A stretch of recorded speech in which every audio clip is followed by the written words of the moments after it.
नमस्कार दोस्तों, हम लोग पढ़ रहे थे बाल विकास एवं मनोविज्ञान। उसी के क्रम में आज हम लोग पढ़ेंगे भाषा का विकास, यानी भाषा विकास का सिद्धांत पढ़ेंगे। इस भाषा विकास के सिद्धांत किसने प्रतिपादित किया है? तो ये नाम चॉम्स्की का नाम आता है। नाम चॉम्स्की का नाम आता है। लेकिन एक क्वेश्चन पूछा जाता है कि भाषा विकास के जनक कौन हैं? क्वेश्चन पूछा जाता है कि भाषा विकास के जनक, तो आपका ऑप्शन क्या रहेगा? भाषा विकास के जो जनक हैं वो डी सोसरे को माना जाता है। डी सोसरे को भाषा विकास के जनक माना जाता है। लेकिन भाषा विकास का सिद्धांत जो प्रतिपादित किया है वो नाम चॉम्स्की ने प्रतिपादित किया है।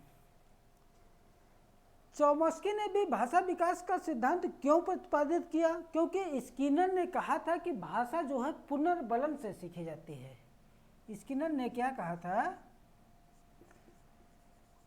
स्किनर ने कहा था कि भाषा पुनर्बलन से सीखी जाती है। भाषा पुनर्बलन से सीखी जाती है, पुनर्बलन से सीखी जाती है। इसी की आलोचना पर नाम चॉम्स्की ने जो है भाषा विकास का सिद्धांत प्रतिपादित किया। ये भाषा क्या है? भाषा हम कह सकते हैं ये अपने विचारों का आदान प्रदान है। यानी भाषा क्या है? चॉम्स्की ने कहा कि भाषा क्या है? तो भाषा ये है अपने विचारों का आदान प्रदान है। विचारों का आदान प्रदान है, अपने विचारों का आदान प्रदान है। और ये विचार कैसे भी हों, लिखित हों, सामूहिक हों, व्यक्तिगत हों, वही है, वही जो है भाषा विचार है, वही जो है माध्यम है। अगला पॉइंट इन्होंने बताया कि बच्चों के पास जो है एक भाषा अर्जन यंत्र होता है। बच्चों के पास क्या होता है? भाषा अर्जन यंत्र होता है। भाषा अर्जन यंत्र होता है जिसके द्वारा बच्चा एक भाषा से दूसरी भाषा की ग्रामर सीखता है। यानी भाषा अर्जन यंत्र के द्वारा बालक एक भाषा से दूसरी भाषा की ग्रामर सीखता है। वो ग्रामर जैसे, यानी जो ग्रामर सीखता है उसे हम क्या कहते हैं? उसे हम जनरेटिव ग्रामर कहते हैं। ये जो जनरेटिव ग्रामर होती है, जैसे हिंदी में क्या होता है? हिंदी में संज्ञा, सर्वनाम,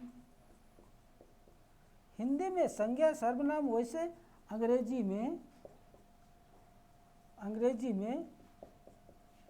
नाउन प्रोनाउन आदि होता है।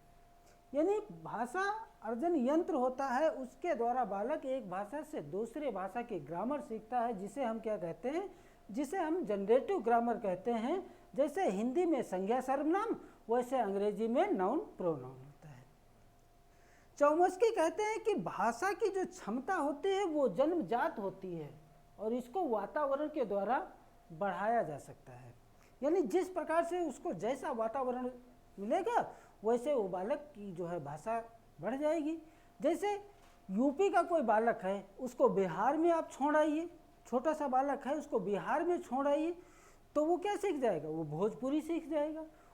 उसको दक्षिण भारत में छोड़ आइए तो वो कन्नड़ सीख जाएगा। उसको चीन में छोड़ आइए तो वो चीनी भाषा सीख जाएगा। उसको अमेरिका में छोड़ आइए तो वो अंग्रेजी सीख जाएगा।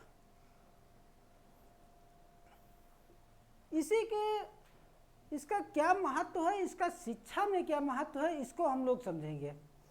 तो शिक्षा में जो भाषा है इसका क्या महत्व है,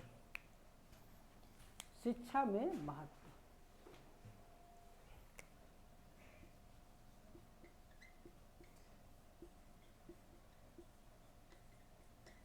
शिक्षा में इसका क्या महत्व है, इसको हम लोग पढ़ेंगे। जब बालक, पहला पॉइंट है, जब बालक पहली बार स्कूल जाता है तो उसके पास स्वयं की ग्रामर होती है, स्वयं की ग्रामर होती है, जिसे हम कह सकते हैं कि उसी ग्रामर के द्वारा बालक जो है अपने विचारों का आदान प्रदान करता है। चॉम्स्की कहते हैं कि 4 से 5 वर्ष का बालक अपने विचारों का आदान प्रदान कर लेता है, इसे हम जनरेटिव ग्रामर कहते हैं। अगला पॉइंट है कि कक्षा में बच्चों की भाषा को भी महत्व दिया जाए। क्या है, कक्षा में बच्चों की भाषा को महत्व दिया जाना चाहिए,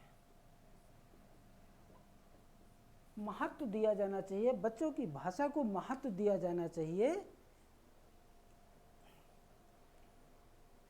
जिससे उनके घर परिवार पास पड़ोस से जोड़ा जा सके, जिससे उनके घर परिवार पास पड़ोस से जोड़ा जा सके, घर परिवार पास पड़ोस से जोड़ा जा सके। जैसे कोई बिहार का बालक है तो वो नल को चंपूकाल कहता है, तो सारे जो है कक्षा के बच्चे हंसने लगते हैं, क्योंकि जो हंसने लगते हैं वो जो है यही नहीं जानते हैं कि नल को ही चंपूकाल कहा जाता है। तो अध्यापक के द्वारा तुरंत उसे बताना चाहिए कि नल को ही चंपूकाल कहा जाता है। इससे तो ये होता है कि अध्यापक ने बताया तो सारे बच्चों को सीखने का भी जो है अवसर मिला और बच्चे की भाषा को भी महत्व मिला, क्योंकि उसे रोका नहीं गया, उसे टोका नहीं गया। जिसने चंपूकाल बोला उसको भी सीखने का मौका मिला और कक्षा के अन्य बच्चों को भी सीखने का मौका मिला। या हम दूसरा उदाहरण लेते हैं। जैसे कक्षा में 2 बालक हैं, एक राम है एक श्याम है। राम ने श्याम से कहा कि आपका दादा आया है, तो अध्यापक के द्वारा तुरंत बताना चाहिए कि श्याम आपके दादाजी आए हैं। तो इससे ये होता है कि जो है बच्चे की को टोका भी नहीं गया, उसने कहा कि आपका दादा आया है, लेकिन अध्यापक ने कहा कि आपके दादाजी आए हैं। इससे सभी बच्चों को सीखने का भी अवसर मिलता है, क्योंकि बच्चे समझते हैं कि जो है हमें हाँ दादाजी, दादा नहीं कहना चाहिए, दादाजी कहना चाहिए। इसी के क्रम में हम लोग पढ़ते हैं कि जैसे वाइगोस्की ने कहा, वाइगोस्की ने कहा, आप लोग नोट बना करके लिख लीजिए कि वाइगोस्की ने कहा कि बच्चे अपने ज्ञान का निर्माण सामाजिक संदर्भ में करते हैं। बच्चे अपने ज्ञान का निर्माण, अपने ज्ञान का निर्माण सामाजिक संदर्भ में करते हैं।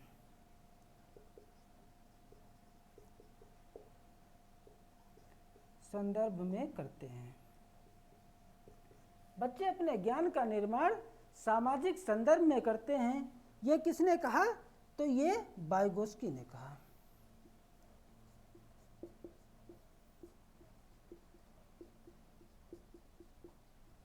वाइगोस्की ने कहा। लेकिन पियाजे क्या कहते हैं? पियाजे कहते हैं कि बच्चे अपने ज्ञान का निर्माण खोज एवं चिंतन के द्वारा करते हैं। खोज एवं चिंतन के द्वारा करते हैं। खोज एवं चिंतन के द्वारा करते हैं। वहीं चॉम्स्की का मानना है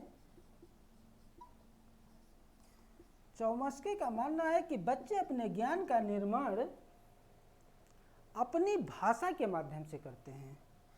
ज्ञान का निर्माण अपनी भाषा के माध्यम से करते हैं,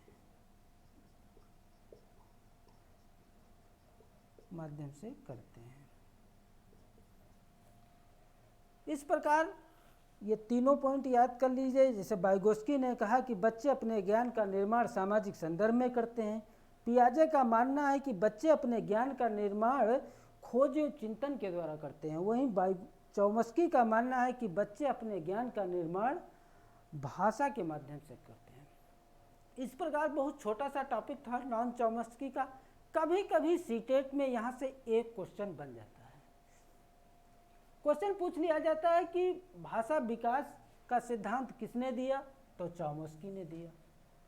क्वेश्चन ये भी पूछा जाता है कि भाषा विकास के जनक कौन थे, और ऑप्शन चौमस्की और डी सोस्रे दोनों होते हैं। बच्चे समझ लेते हैं कि जो है जब भाषा विकास का सिद्धांत चौमस्की ने दिया तो जनक भी चौमस्की होंगे, लेकिन जनक कौन है, डी सोस्रे हैं। यहाँ से कभी कभी एक क्वेश्चन पूछा जाता है। यदि वीडियो अच्छा लगे आप लोगों को तो शेयर करें, लाइक करें। इसी के क्रम में हम लोग जो नेक्स्ट क्लास पढ़ेंगे वो पढ़ेंगे इरिक्सन का मनोसामाजिक सिद्धांत। इरिक्सन ने अपने सिद्धांत में को कितने भागों में बांटा है, इसको हम जो है लोग पढ़ेंगे। और उसी के साथ जो है हम लोगों की जो है सेकेंड यूनिटी जो होगी वो समाप्त हो जाएगी। उसके बाद हम लोग जो है थर्ड यूनिटी पढ़ेंगे, और थर्ड यूनिटी में सीटेट ने एकदम निश्चित कर रखा है कि वहाँ से जो है 7 सवाल पूछना ही पूछना है। Thank you.